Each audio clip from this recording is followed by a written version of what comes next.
Siomra Beag. Hello, ladies and gentlemen. Back to On Digital Tiny Siomra Beag. I'm the Michael of Michaelandbenjaminspodcast, and I am not joined today by your Common or Garden co-host. I am joined today by the man who has the 34th most popular podcast in the literature section in Sweden of all time. It's Benjamin Colopy. I don't know if it's all time. It was for that Of week. all time, Ben. Yes, I'm big in Sweden, Michael. Well, no, I'm moderate in Sweden. The 34th most successful literature-based podcast in Sweden. iTunes literally sent me an email going, look at this. And I was like, that's not a big deal. You've bloody made it, Ben. Or as we say in Sweden, Ben, you've bloody made it. Would you like to hear an old Swedish ballad in celebration? Oh, yes, I would. I'd love to. Theme music for the podcast. We don't actually have any theme music. Oh, you've had me on. It was just the theme music again. It was just the theme music, Michael. You absolute bloody cuckold. Benjamin, I tell you what, we're not seeing much return from this whole GameStop thing, are we? No, we should have invested more, Michael. We should have invested more. Yeah. People, Ben. It's your people, Ben. It's the Reddit, Ben. The Reddit, the Wall Street bets, Michael. So we're reporting to you live from the end of the world, Michael. It's been an interesting month, Michael, isn't it? We're recording this on the 31st of January, 2021, and good fuck. It's been a strange one, all right, Ben. What a fucking month, Michael. Somewhat of a scientific and cultural revolution going on at the moment. Do you remember last year, Michael, at the end of this, we're like, look, it can't be any worse. Well, Jesus. Economic upheaval, societal upheaval. Look, it's all over, Michael. It's all over. But, Benjamin. Yeah. There's one thing that isn't changing. Go on. It's that there's still trailers. Yep, they come out every week like clockwork, Michael. Some of them good, some of them bad, and you can't invest in them. Doesn't work that way. Yeah, like GameStop. Like GameStop. So, Michael, we got a few little trails this week, and one of the ones that came out is HBO kind of giving a little flex, a very bold flex, I thought, Michael, where they were like, we're going to be great. And I was like, that's presumptuous. That is. Here is a trailer of all of the films and film producers that we've just pissed off. Yeah, remember this guy who wrote an open letter about how he didn't like this new model? Here's his film. Do you remember these guys who were like, I don't know if this kind of undermines cinema in general? Here's his film. Yeah, we've got it. We've got the film. We've got the film because they signed a contract and they didn't read the fine print. Yeah, they can't have the film. We've got it. And we're going to put it out however we like. And then there are some other things, Michael, like Space Jam 2, which I forgot was the thing. I wonder, Ben, will Space Jam 2 be responsible for as many formative sexy bunny lady experiences as Space Jam 1 was? One can only hope, Michael. One can only hope. Probably not, though, Ben. Speaking of formative sexy cartoons, there's a trope going around the old tick and tock, Michael, and this is apropos of nothing. Where young ladies are comparing themselves to their boyfriend's original Disney princess crush. It's very entertaining. Oh, that's very interesting. And I gave myself a thought, Michael. I had a little think to myself. I was like, who would that be for me? And do you know who it was, Michael? Princess Jasmine. It was Princess Jasmine, or I'm not sure which one now. Or Megara from Hercules, who technically isn't a princess and explains a lot about me. Oh, yeah. And she's a big ginger, Ben. Is she? Isn't she? Isn't she? She's purple hair, as far as I know. Oh, is she the baddie? Yeah, she's the baddie, remember? Oh, no, I've never seen Hercules. Remember that? Michael, so good. I've never seen Disney's Hercules, Ben. You don't give me grief. You only saw Jaws last week. I'm just saying so don't good. Don't you give me any grief. I don't shame people for what they haven't seen. Don't you give me any Hercules-based grief. So, Michael, that brings me to my next question. Who was your formative Disney princess? I don't remember, Ben. I don't know. Shame. I'm such a bloody lech, Ben. I can't remember specifically. They're all formative to me. I think it might have been Nala from The Lion King, Ben. That's a surprisingly common answer. Yeah. And then, more shockingly, none of the human women on TikTok match up.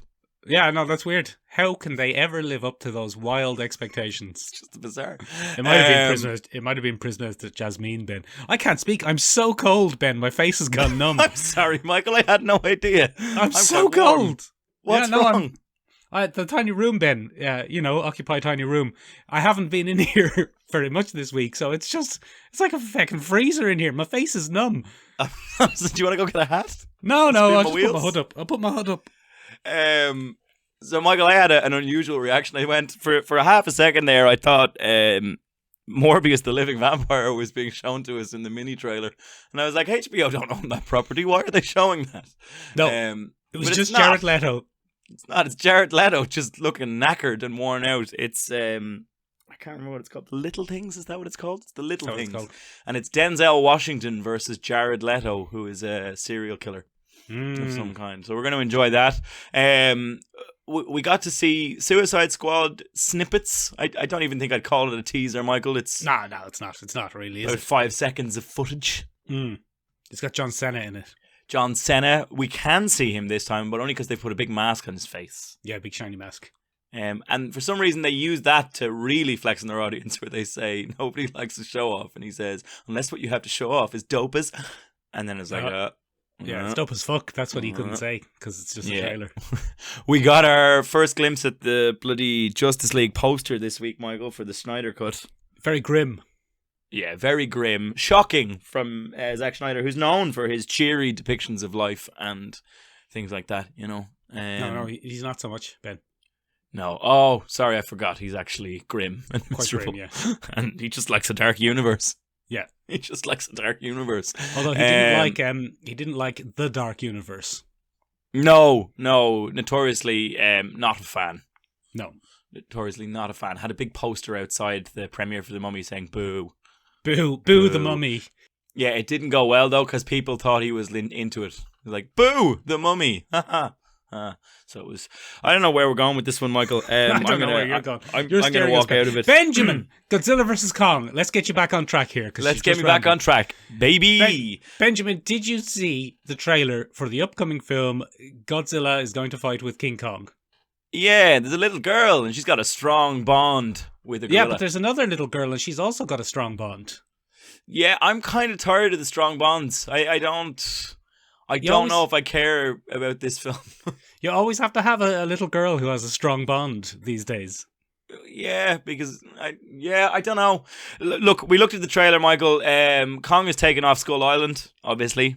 Yeah. I'd love to know how they did that, because it was such a disaster last time. Poor Tom Hiddleston had a real tough time with it. And he's at least 10 times bigger than he was in the 70s. Oh yeah, no, they've pumped him up. But remember, he was only a child, Michael. He's massive. In the Skull Island film, he was only a baby, a wee little baby. Yes, but Benjamin, when animals grow, they don't just retain the exact same proportions. He was clearly an adult gorilla, and now he's just a 10 times bigger, but exactly the same proportioned adult gorilla. Do you know why that is, Michael? Yes. Because they realised that a tiny Kong versus Godzilla wouldn't work. I would prefer to see that. I would prefer to see Kong climbing up Godzilla's leg and just punching him in the soft underbelly. Climbing around the back of him going... I mean, do we care, Michael, about this film? We're going to have to go see it, obviously, or we're going to have to see it in some form. I very deeply care about this film. Because, Ben, I don't know if you've seen it, Ben. There's a scene where Kong is on the ship and the ships are attacked by Godzilla, and Godzilla comes out of the ocean and a woman is there and she says, "It's Godzilla!" I mean, that's all I'm into, Ben. That's all I want to see. That's your whole vibe. That's my whole thing. I'm hoping, Michael, for a return of nature photographer turned apex predator specialist, photographer Jones, whose name I can't remember. That would have been a reasonably good joke if you'd remembered his name. Yeah. It was Matthew Broderick, wasn't it? It's not Matthew Broderick. That's the It first is Matthew one. Broderick. No, it's the fucking ex-husband of the giant traitor to humanity in the Godzilla film. Oh, Kyle Chandler. Yeah, it's always Kyle Chandler. It's always Kyle Chandler. Kyle Chandler's in everything. I hope he comes back. It doesn't look like Eleven's going to be in this one. She's in it. Oh, is Millie Bobby Brown in it? Millie Bobs is in it. Yeah, she plays the young girl who has the strong bond with Godzilla. Wouldn't it be great if they save on budget and just have the two young girls with strong bonds duke it out? That'd be good, wouldn't it? Yeah. Just forget the monsters, just the two girls. Well, the two monsters just sit down and watch and go, "Oh no. Oh no. My young girl that I share a strong bond with beating the crap out of your young girl."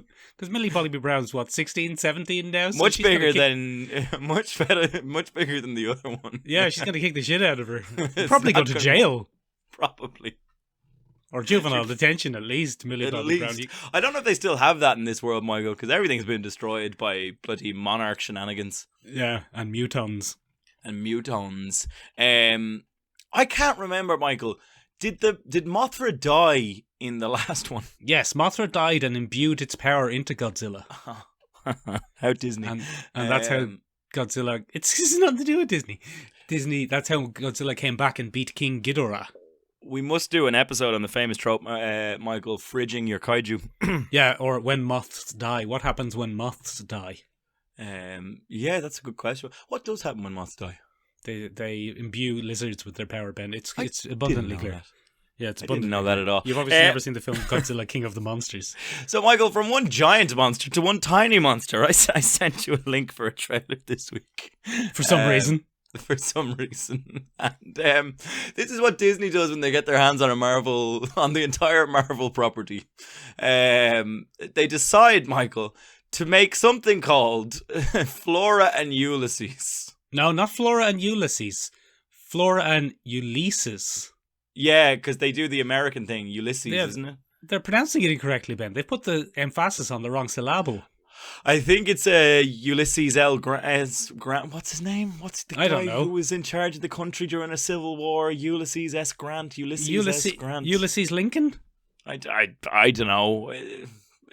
Something Obama. Ulysses Obama. Something like that. George Washington Lincoln. Yeah, he's that guy. Yeah. But anyway, Michael, we got a trailer to a superpowered squirrel for some reason. And it's the most shoehorned way to work Marvel in. It's like, I read the comics, but they're not real. If only we had a hero in the real world. And then we get a superpowered squirrel. Bloody superpowered squirrel. It is a weird intro to a trailer to just show comic panels of Captain Marvel, Miss Marvel, Iron Man. Yeah. And then go, but they're not real. Here's this superpowered squirrel. Yeah, because this is way more realistic. It's a superpowered squirrel. Look, I would like to point out this is two grown men bashing what's intended to be a children's film. Almost certainly. But it's just bizarre. It's based on a series of children's books. I'm just having a little look around, Ben, here to see if I can find the two grown men you're talking about. There's no bloody They're up sign there of on the them. roof behind you, Michael. They're pinned to the roof. Good. Like a couple of vampires. So we got the trailer for that, Michael. And your one big takeaway from it was, do you know, apparently squirrels do superhero landings in real life? They do, Ben. You can look it up. That's how squirrels often land. That's my favourite Michael tidbit. Michael, from trailers of things we will be able to watch to things that we have watched this week. What are we watching this week? I tell you what, Ben. Go on. I have been watching more of the show which might be commonly known as The Expanse, but in our house it's called Captain Amos and His Space Friends. That's an interesting choice. Yeah. He's not the captain, Ben, but that's what we call it around here. We call it Captain Amos and His Space Friends, or What's Going On in Space. But I tell you what, Ben, first of all, very good show. Very good show. Massively underrated, Ben. Why is it not in every conversation? It's a great show. Where are you now in The Expanse? Well, that's the funny thing, Ben. I'm about halfway through season 3. Okay. So I'm making a steady clip, but it is one of the weirdest paced and produced shows I've ever seen in my life, and I figured out why. Go on. Because, Ben, it's based on a series of books. Yes. But rather than base it as one book per season... Which would be the sensible thing to do. Well, maybe not the sensible thing to do, but the common thing to do. Go on. They have based it around about one book per 15 episodes. Really? Yeah. So that explains a lot. Doesn't it, Ben? It explains some really weird stuff. So, for example, the Eros incident, there are going to be some mild spoilers here, but I mean, if you're this deep into it, you're going to know anyway. The Eros incident, Ben, is resolved in season 2, episode 5 or 6. Yeah. Right? With Jim Miller and the Eros and Julie Mao and all of that stuff.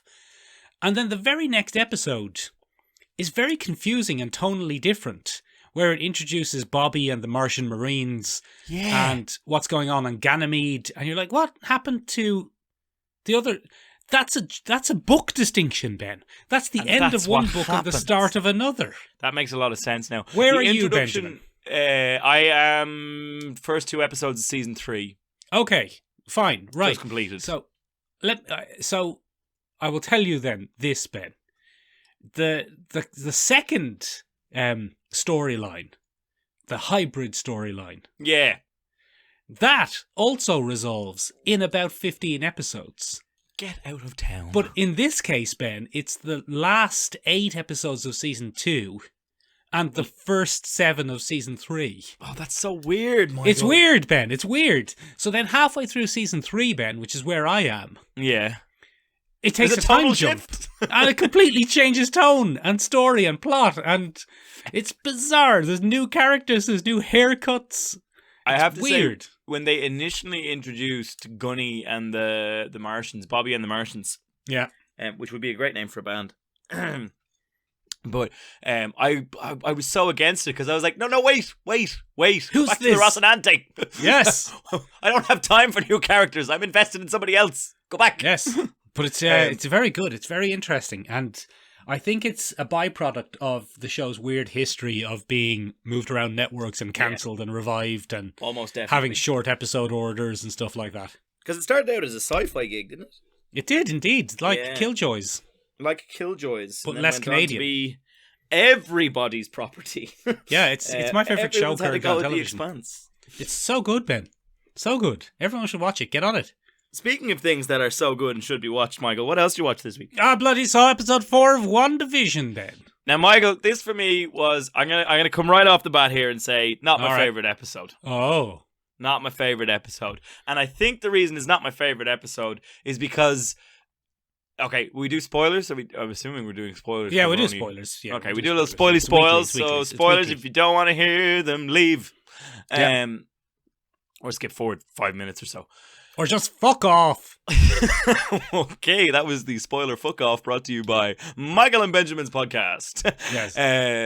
So there was no shock in this for me when Geraldine is turned over on her back and she goes, "It's all Wanda." I was yes, obviously. Yes, it was, yeah. I think that was a big reveal, maybe for someone who's not familiar with the Scarlet Witch. And they're like, "Oh, whoa, it's not somebody else doing it. It's her. It's her." But for me, I was like, yes, clearly. Yeah, there were no surprises whatsoever in this episode. Yeah. I blame a lot of it on the trailers, to be honest. Yeah, maybe it's that. Because you imagine the surprise, Ben, if we hadn't seen the trailers and Jimmy Woo had shown up. That would have been great, Michael. And you're like, it's Jimmy Woo from the Ant-Man films. And did you notice, Ben, the first thing he did was some close-up magic? Which was taught to him by none other than Mr. Paul Rudd. Yeah, very good. So that's very exciting. Teased to him by Paul Rudd. Yeah. And of course, I mean, my big takeaway from this episode, Ben, was there is enormous storytelling potential in the snap and the blip. Oh, Michael, the best blip reference of any Marvel thing I've seen so far. That scene where they're all rematerializing in the chaos of the hospital. Oh, yeah. Chef's kiss. Num. Yeah, and the only other post-blip thing we've seen, remember, is Spider-Man Far From Home. Which was no good for post-blipness, where everyone was like, this is fine. Yeah, it's fine. Everything's back to normal. But, I mean, there was the weirdness of everyone rematerializing in the school hall, we would call it. I don't know what the gymnasium, as they say in America. Yeah, but it was done in a little flashback video, and we didn't really get a num of it. Yeah, we just got a bloody whiff. I would like to see, Ben, a TV series, not a superhero TV series, just about normies, the likes of you and maybe Shane. And yeah, and I would like to see a series which follows a 3-year series, Ben. Okay. And I would like to see season 1 of the series be the first year after the blip. Okay. After the snap, sorry. Where half the population of the world has disappeared. Yeah. What a show that would be. Yeah, that'd be good, wouldn't it? The grief, Ben, the confusion, the infrastructure. The sheer chaos, Michael. The chaos of it. Then season 2 should be year 2 and 3. That'd be good. When things are starting to kind of become normal. Yeah. And then season 3 should be the first year post the blip, where everyone's back Yeah. The return of the Mac, so to speak. Exactly. Because it's only been very, very briefly dealt with in Spider-Man and now WandaVision. Yeah, but I thought that was the most interesting thing about the episode, Michael, was that watching that scene of chaos unfold and poor Geraldine being like, God damn it, or Monica Rambeau, which we can call her now, because that's... Yeah, her name's Monica Rambeau. Yeah, she's Monica Rambeau. But like, that was interesting, Michael. Give me some of that. Num num num num num num. Bloody, there's such a dark twist and such a great way to not get the actress back and pay her money from the Miss Marvel movie or the Captain Marvel movie, where it was like, oh, she died. Well, yeah, I suppose she wouldn't be that old. She'd be 60s, maybe. Maybe. They could age her up, Michael. They'd have no problem. They'd have no problem. They just didn't want to waste time with it, which is fine. Jimmy Woo, though. Great return. Great return of Jimmy Woo. Darcy got her doctorate. Darcy from Thor 2, everyone's favourite character from the Thoriverse that people definitely still care about. Yeah. I think Kat Dennings is eminently watchable. I thought she was great. Every time she was on screen, she was great. In fairness, she is eminently watchable. But as usual, she is just Kat Dennings. In Marvel world. She's just doing a Kat Dennings. Yeah, she's just doing a Kat Dennings. But it works. Eminently watchable is an excellent way of phrasing Kat Dennings' career. She's just fun to watch. Yeah. She's just having a laugh. She's up on screen with too much lipstick, having a laugh. Yeah, Sword. We got a little bit more information on Sword. Yeah. Sword. Apparently Sword have always been there. Sword have always been there. They've just been renamed to Sword. Not true though. They haven't always been there. This is bloody. No, it's a bit of revisionist history, Ben. One of my favorite moments, Michael, is where we finally get a glimpse into the world from Wanda's perspective, and we get Dead Vision.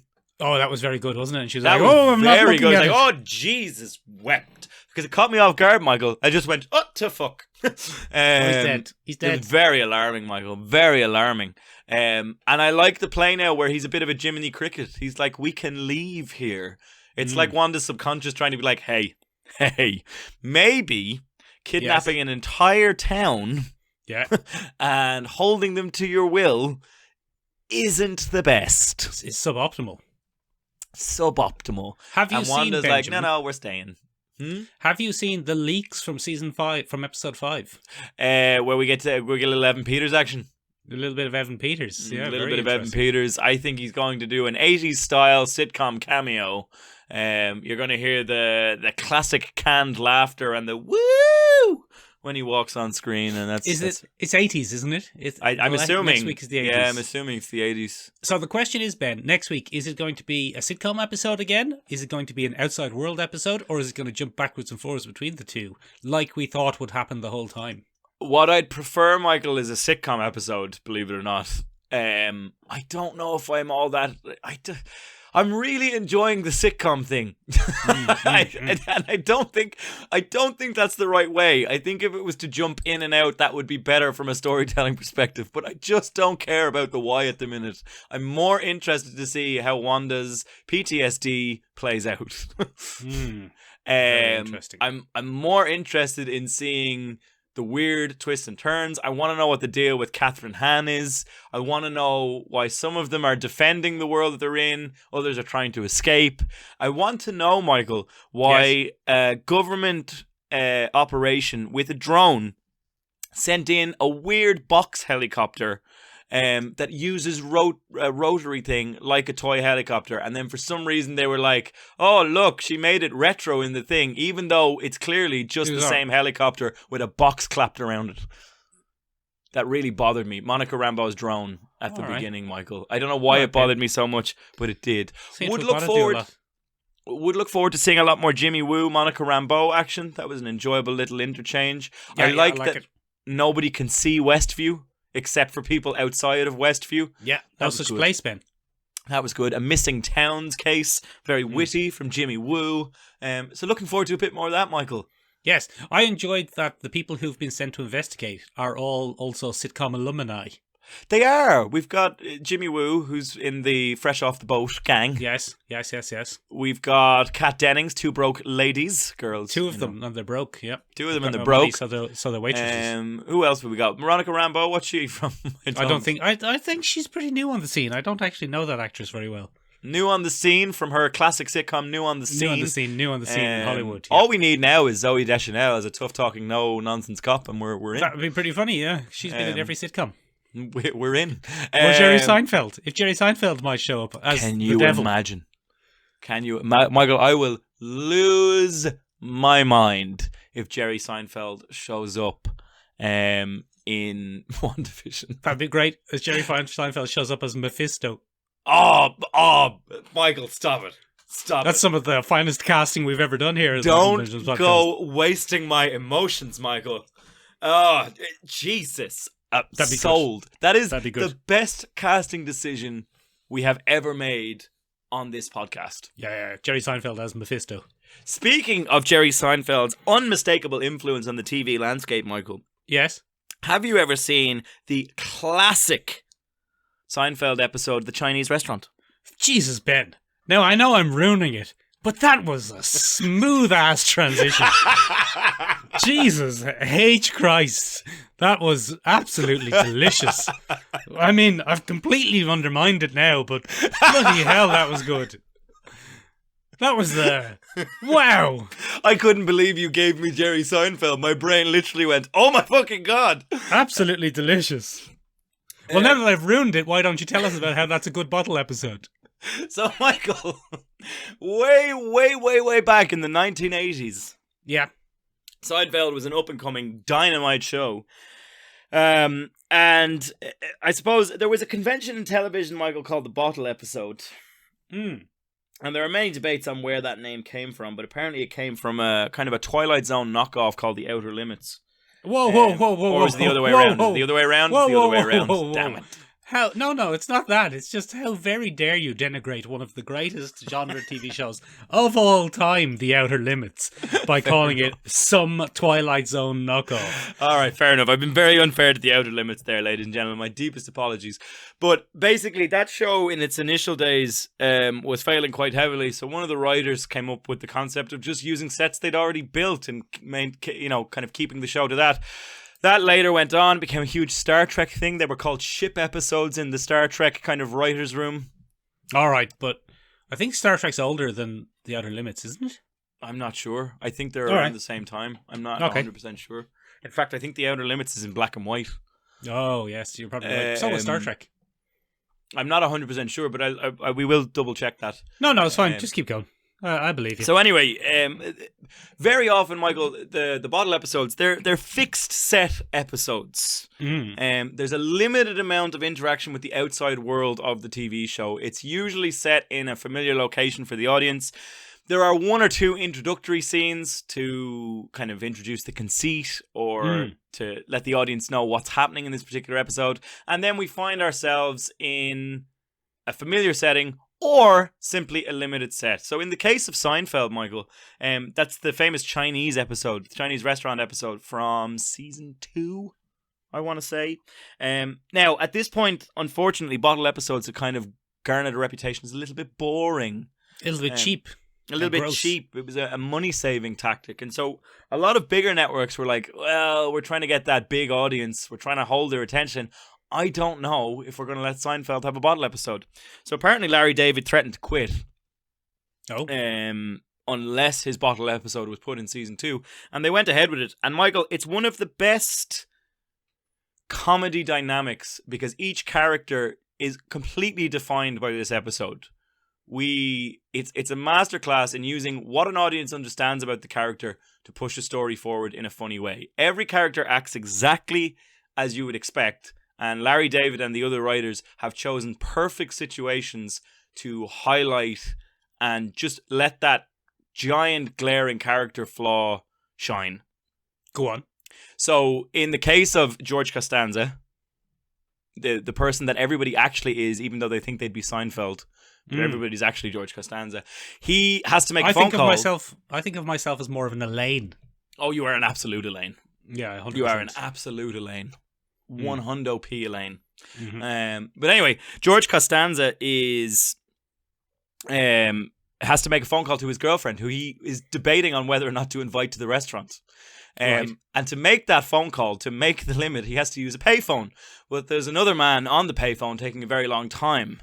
And so we get to see George's meltdown at society and the unfairness of life and da-da-da. But what it actually is, Michael, is his reluctance to invite his girlfriend in the first place. Yeah, he could have just invited her. He could have just invited her. He should have just invited her, and that's the way it works. We get to see Jerry Seinfeld trying to use his kind of name and small fame to swing his way into a table at the restaurant.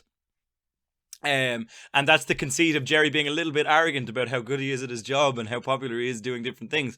And that becomes very entertaining, Michael. And then we see Elaine have a little hangry meltdown. And her absolute impatience, which is her greatest character flaw, is revealed in glorious detail, Michael. It's all set in the waiting room of a Chinese restaurant, and it's very, very good. Nothing actually traps them there, though, does it? It's just that they're stuck waiting. Yeah, so that's one of the interesting things. It's a situational constraint where they're going to a movie, which is a kind of classic Seinfeld thing because they all go to the movies together. A little bit like our Wednesday night cinema clubs, Michael. Remember cinemas, Ben? Oh, cinemas. Bless. Yeah. Bless. Many. Although AMC could be getting a rally. I don't know. Yeah. If we stay diamond hands, Ben. Yeah, diamond hands, baby. To the moon. To the moon. But yeah, oh God. That's how you know we're getting old, Michael. We're taking far too much glee in these kind of memes. Yeah. Ben. Yeah. Ben, it seems to work. The bottle episode, the concept of the bottle episode, the ship in a bottle, Ben. Yeah. Episode, seems to work very well in sitcoms because there's also a very famous and very popular, possibly one of the best ever episodes of Friends, is a bottle episode. The one where nobody's ready, Michael. Yes, that's the one, Ben. And it's, I mean, they're not really trapped in a. Friends is a strange one to call it a bottle episode because most Friends episodes are just in the apartments and in the coffee shop. Yeah, it's true. So it's like, what is this really a bottle episode? Because every episode is a bottle episode. But there are no other characters. There's no Gunther. There's no Janice. There's no. It's just the six main characters that everyone loves. Winky wink. Showing off their psychoses. Yeah, so it's core characters are usually the key to a good bottle episode, Michael. We don't introduce any new characters. We've got no side characters, no plot fodder, none of that. And yeah, that one's kind of interesting. It's just Ross having a meltdown a lot of the time. Ross has a meltdown, but it also has probably the best single gag in the entire history of Friends. One of the most memorable gags when Joey runs off and comes back wearing all of Chandler's clothes. Yeah, he comes in but without underpants, and he does a bit of lunging. It's one of the best moments in all of Friends history.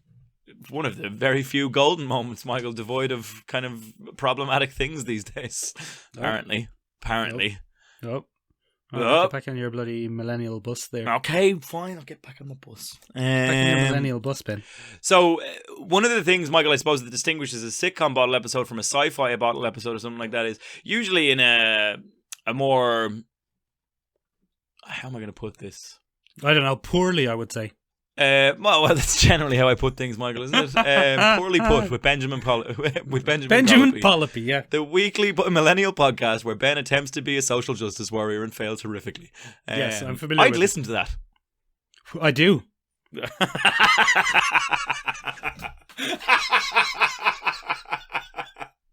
Oh, that was very good. Well done. Thank you. Well done. I'm hurt, but I laughed too much for it to last. Good. Good.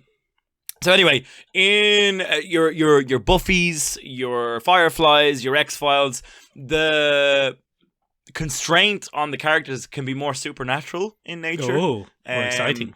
We don't necessarily need it to be a situational issue. We can have it be something much, much worse, Michael. Much more sinister. So I was forced to watch Buffy this week, Michael, because every bloody list I consulted about bottle episodes went on about Buffy and the bottle episode and Buffy. So I had to go watch Buffy. I think it's time for you to face your anger about Buffy. What exactly is it? Were you, Ben, at some stage, was your heart broken by a tiny little blonde woman? Sarah Michelle Gellar never replied to my fan letter in 1998, and I will never forgive her.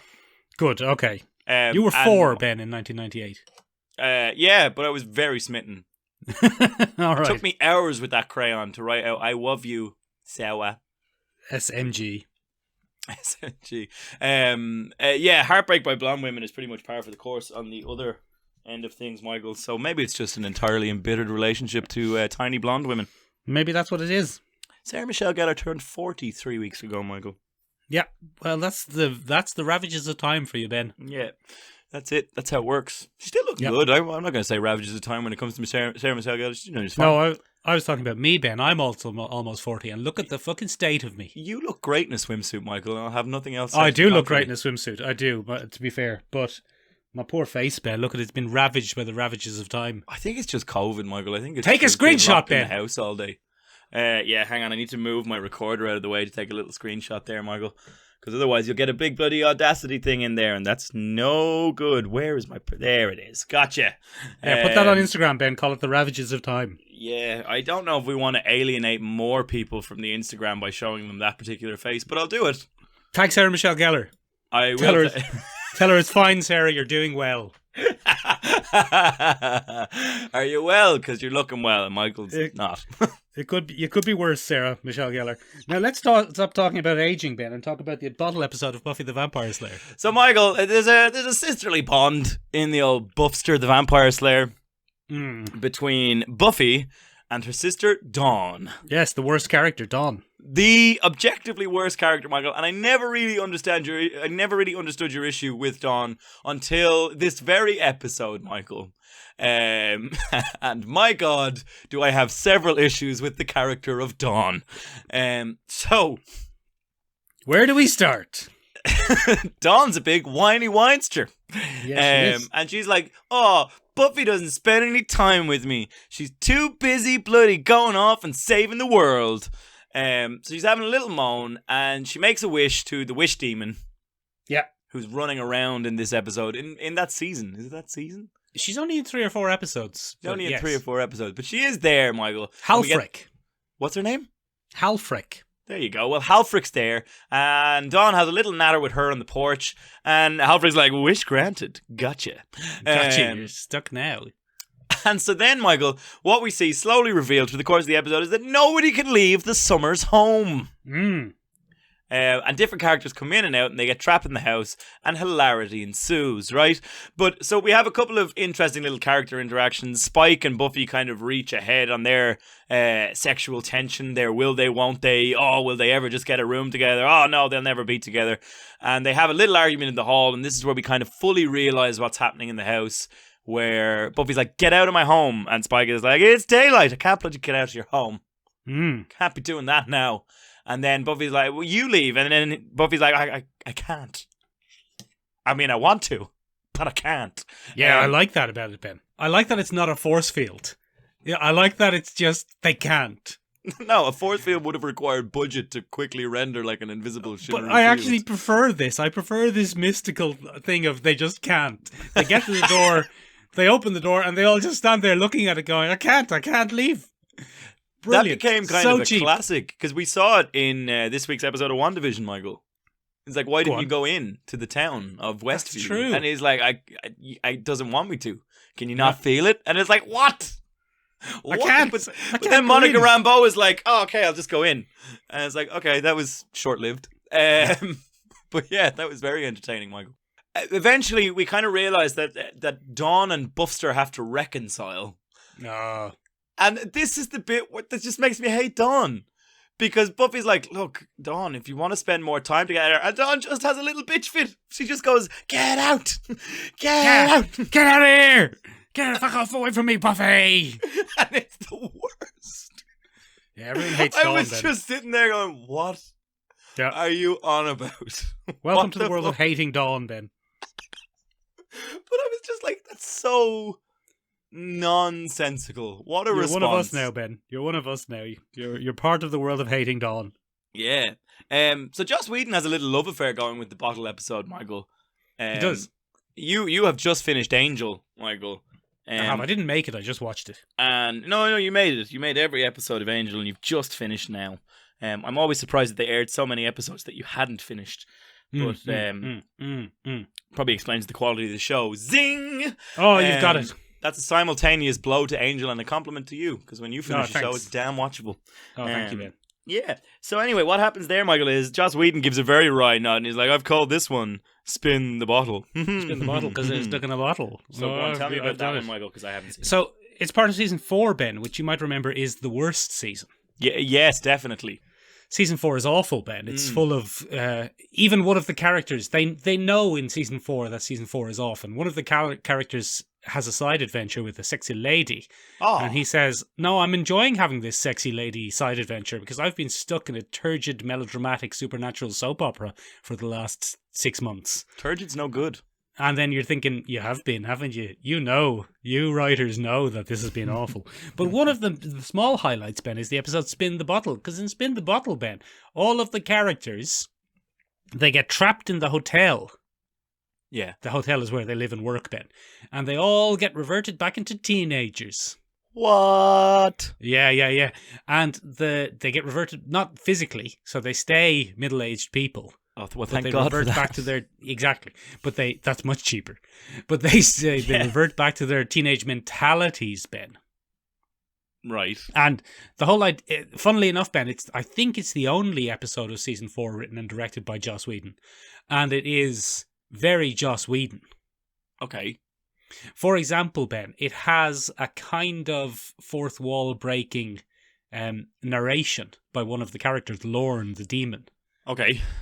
And it has a bit of funny, tricky camera work too, where we seem to be listening to Lorne tell a story, and then the camera spins around to see who he's speaking to, and we're in the scene. What? And it's not a flashback. It's not the story anymore. It's the actual story. It's not Lorne. Yeah, it's great. It's great. There's some really nice camera work. There's some really nice meta-referential stuff. And it's quite amusing. It's probably the best episode of season 4. Such Whedon. Yeah. Now, Whedon himself, Ben, has said it's a lazy episode because the whole setup is to do this thing that they wanted to do, which was bring the characters back and have a fun episode in the middle of all the turgidity. Such turgidity. So, Ben, they try to do a memory spell to recover Cordelia's memory, but it accidentally sends them all back to their high school years. Oh, and no. The humour, of course, in that situation, Ben, is they're all very different people now. Yes, because one of them is a vampire. One of them is a 250-year-old vampire, and he reverts back to a 16-year-old Irish boy. Yeah, because he's Irish, isn't he? I always forget that. He's Irish, Ben, and having rewatched Angel recently, he plays a lot of Angel as Irish. I think he plays it as Irish most of the time. But it's just sense now, Michael. Hang on. I know, quite a exactly, claim. Ben. I know. If you listen to him, he speaks every now and then. You're struck by something, and you go, "Was that supposed to be Irish?" And I think David Boreanaz played Angel as Irish the whole time. To the best of David Boreanaz's ability. To the best of his ability, yeah. Which He played wasn't a lot, Angel as obviously. Irish to the whole time. So he's like, "Oh my God, guys, we've got to go and get this potato from..." You're like, did he just say that in an Irish accent? Why is he doing some words in an Irish accent? And I initially was annoyed by that. But then I thought, actually, you know what? If he grew up in Ireland and he lived a couple of 100 years in Ireland and then he went around the world and spent 100 years in America, that's probably what he'd sound like. So I'm all right with it. Okay, right. Yeah. Well, look. I mean, if you're all right with it, Michael, I've no Yes. choice but to be all right with it. It is one of the best episodes of Angel, Ben, but I don't know if you'd get any enjoyment out of it if you didn't know the characters. Okay. I Because probably wouldn't then. No, because the humour in it, for example, is Wesley, the Right. Englishman Wesley, played by TV's Alexis Denisov. He has become quite a grizzled, hardened badass, and when he was introduced in Buffy season 3, years before, Right. he was kind of a bumbling dumbass. Oh, and so they he got reverts. And they get to go back to him being a bumbling dumbass. And they Okay. get to revert Cordelia, who's become a heroic character, heroic, selfless character. They get to revert her to her mean teenage cheerleader persona. Oh, which you must have enjoyed, Michael. And Ben, I think more than anything, apparently, the whole cast and crew enjoyed it because it was the episode that took the longest to film because they kept fucking it up. Oh, in an enjoyable way or just because they're incompetent? In an enjoyable way. Oh, 'Cause good. They get David Boreanaz apparently is one of the worst corpsers in Hollywood. Oh, I see. To the extent that if you go back and watch Angel with an eye on it, you often see him laughing in scenes where he's not the That's main quite character. entertaining that he's had such a long career, Michael, despite that. He must be a very likeable David- man. Boreanaz, I don't know if he is a very likeable man, but he has had an incredible run. He had 3 years on Buffy. Yeah. 5 years on Angel. Yeah. Straight into 10 years on Bones. Yeah. And then 3 years on SEAL Team, whatever it's called. He doesn't need... He's just steadily worked. He is TV. And he's not magic. No, he's never made the jump to cinema really successfully, but he's just had an incredible career. Yeah, good for David. Good for David, even though apparently he might be a bit of a bad bloke. Oh, no. Yeah, it might be a bit of a groper, I think. Oh, but look, no. Yeah. Look, it doesn't matter, Ben. We're not talking about that. Benjamin! Go on. I watched another bottle episode. Go on, then. Benjamin, one of our favourite things to discuss is weird mid-season replacements. Okay, yeah. And there was a weird mid-season replacement, I think in 2007. It was a show called The Middleman, Ben. Have you ever heard of it? No, I haven't, Michael. So The Middleman is based on a comic by Xavier Groucho Marx. No, that doesn't sound right. No. Xavier Grillo Marceau. Never heard of him. No, you've never heard of him. You've never heard of the comic book, The Middleman. But The Middleman is about a character, a very straight-talking 1950s man, like this. And he works for an agency called the Agency Too Secret for Anyone to Know About, or some such. And his job is to defend the world from aliens and monsters and supernatural forces. What? And make sure that no one ever knows about them. Okay.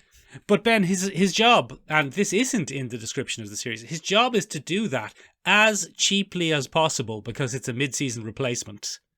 Okay. So, the Middleman, Ben, he's played by Matt Kessler. You'd know him. He's one of those guys where he'd appear in something and he'd go, oh, I know him. I know that face. Yeah, and he, in the first episode, he recruits a sidekick called Wendy Watson, played by Natalie Morales. And the whole dynamic is he's like a very old-fashioned 1950s straight-talking action man. And she's a modern 2000s lady who's smoking the marijuana and doing quips about pop culture and not taking things seriously. Okay. And he has to train her to be the next middleman. Oh, what? Yeah. But the thing that they don't say in the description, Ben, is he has to train her to be the next middleman, but as cheaply as possible because it's a mid-season replacement. So it only ever had 12 episodes, I think. So Matt Kessler bowed out after 6. No, Matt Kessler was in them all. Oh, no, sorry. I thought... So whose replacement is he training? I'm confused. He's training his own replacement, but, she's brand new. So she's like his apprentice. Oh, okay. Her name is Wendy Watson, but they call her Dub Dub because it's 2 W's. Terrible name. Or Dubby. So it's a weird show. It's an enormously cheap show. It's one of the cheapest shows you'll ever see. But it was it's on the ABC network, Ben. So it's a precursor. When did it come out, Michael? 2005? Oh, okay. 2006? I'm looking for it here, Michael. I'm having a tough time. 2008. Sorry, 2008. Okay. The Middleman, it's called, Ben. It's called The Middleman. The Middleman. Yeah, The Middleman. Perhaps that's what's missing. It was a weird show. There but it was is, Michael. There it is. You found it. Yeah. It was ahead of its time. Why does it have an Austin Powers poster? It does have an Austin Powers 50s vibe to it in some senses, and it has a Man from U.N.C.L.E. vibe as well. But Ben, the thing about it to remember is it's enormously cheap. Michael, it gets a very good review. It's quite good in some ways. That's what I was trying to say, but you kept interrupting me. It was a little bit ahead of its time in its kind of surrealness and its fun approach to supernatural and aliens and stuff. It's not a horrible program. It hasn't aged very well. Although you can see it as kind of the beginning of the modern, slightly camper take on... It shares a lot with where Supernatural ended up. Oh, okay. Where here's a fun take on weird supernatural happenings. But Ben, the thing to remember is it did it enormously cheaply. Yeah. Because it was a very cheap mid-season replacement. So the episode anyway to talk about, Ben, it was called the Clotharian Contamination Protocol. Right. And in which, Ben, they get the Middleman and Dub Dub and their robot assistant Ada get contaminated with an alien virus. Huh. It turns out it's nanobots. But not nanobots. Their headquarters, Ben, their headquarters building engages its Nakatomi protocol. Oh, they lock it down. they lock it down, Ben, like the Nakatomi building. And she says, like the film Die Hard. And he says, no, like the real life incident that it was based on. And then she looks at him like, huh? And that's the joke, you see. There's a lot of those jokes, I'd say. Yeah, exactly. Yeah. And she says, ho, ho, ho, now I've got a machine gun.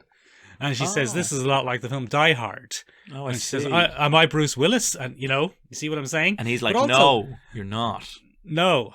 He's like, no, Dub, let's take this seriously. I'm an old-timey man. Huh.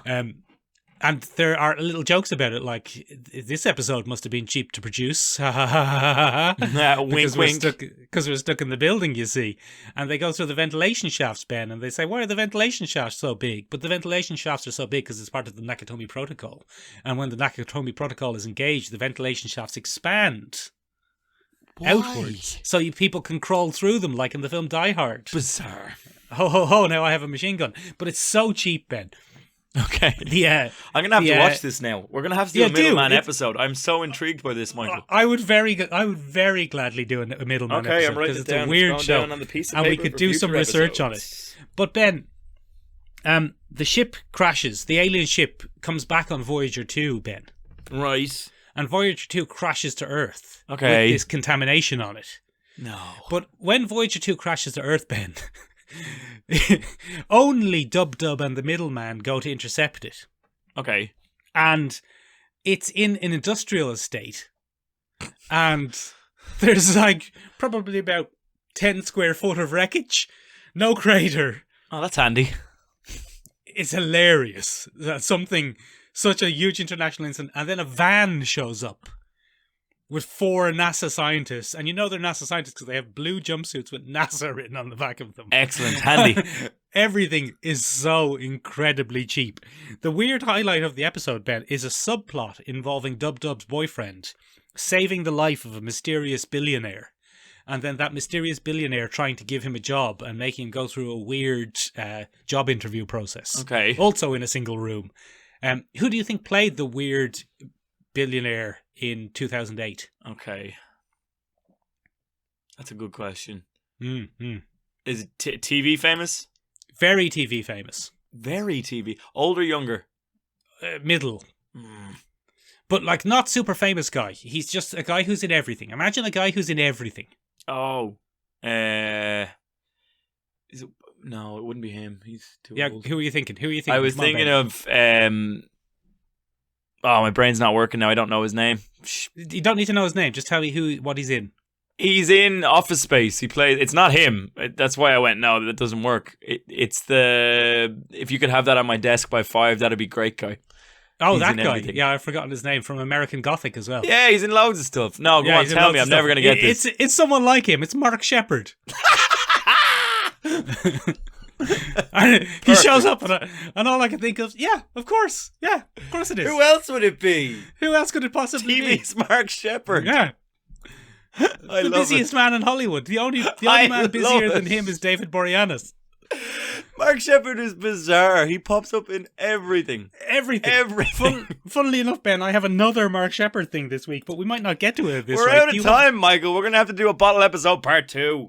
Alrighty then. 2 bottles of beer left on the wall. We're way over time this week, Michael. But that's the sign of a good episode. You know, that's an enjoyed episode. So we'll do a part 2. We'll pencil it down for a couple of weeks. Ladies and gentlemen, if we're having a part 2, that means you have time to let us know what we missed. What are your favourite bottle episodes? And do you think they're a useful writing technique? Do you think they're a bit naff? Hold on a second. Hold on a second.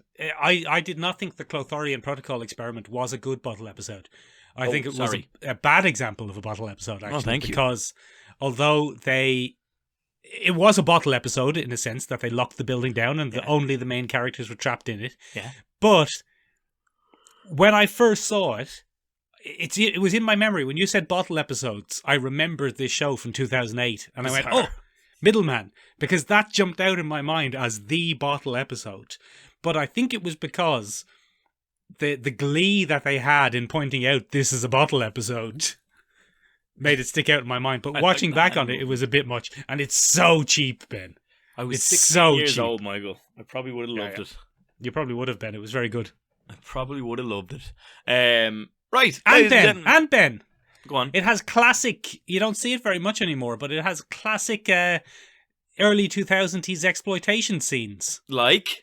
Where they get contaminated and the very attractive male and female leads have to strip down strip to their down. underpants. Michael, this sounds amazing. We're doing an episode on Middleman at some point in the future. Alrighty then, I think I have it on DVD, Ben. Ladies and gentlemen, what are your best and worst bottle episodes? We will be doing a part 2. It won't be next week. It'll be sometime in the future. What we are doing next week, ladies and gentlemen, is cast your mind back to the Emerald Isle and the glorious men that lived there, with words made of poetry and chests made of hair and rain. Ladies and gentlemen, we'll be taking a look at finding love in Ireland. Wait, hang on. I have to get this to keep that pose. This is absolutely amazing. Oh, give me my bloody... Ladies and gentlemen, Michael has just waited for this moment his entire life. And this is it. This is what he's been waiting for. Bloody topless Michael. Done. Okay, I have that. Chests made of hair and rain. Excellent promotional material. I think that was pretty good for a spur of the moment, off the cuff joke. But yeah, so ladies and gentlemen, we're going to be taking a look at the bloody romantic comedy in Ireland, inspired largely by Wild Valley Mountain Sage Time, whatever. That hasn't come out yet, but was supposed to be out by now. We can't watch that. We'll just have to watch others. We'll have to watch others, like Leap Year and etc. Oh, what do you think of the it. unrealistic expectations of Irish men and women set up in movies? Although it's mostly men. I very rarely see an Irish female love interest. I don't know. Maybe I'm just biased. Well, maybe we'll have to look into it, Ben. We'll have to look into it, Michael. Anyway, we'll be doing that next week, so you can join us for that. Ladies and gentlemen, if you enjoy... Ben! Go on. Do we have to watch Far and Away? We do, yeah. It's all happening. It's all happening. I've already watched Leap Year, Michael, so I'm ready. Oh, no. I'm ready. Ladies and gentlemen, what do you think of this week's episode? Let us know. There's a bunch of places where you can give us an L review. It does help the L podcast. We would very much like to be the 34th most listened to pop culture podcast in Sweden's charts. So please get on that wherever you are. And we'll hopefully climb those charts. That's it for this week, ladies and gentlemen. We'll talk to you very, very soon. Bye-bye. Ben, you forgot to tell them about the website. Oh, there's a website, www.seomrabeag.com, seomrabeag.com. It means Sarah Room in Irish. There's also a bloody Instagram, Sean Rabeag, at Sean Rabeag. Just check us out, SEOMRABEAG. It also still kind of means tiny room in Irish. Okay, bye. Oh, we're going. All right, see ya. We're stuck in a bottle. Oh, that's terrible.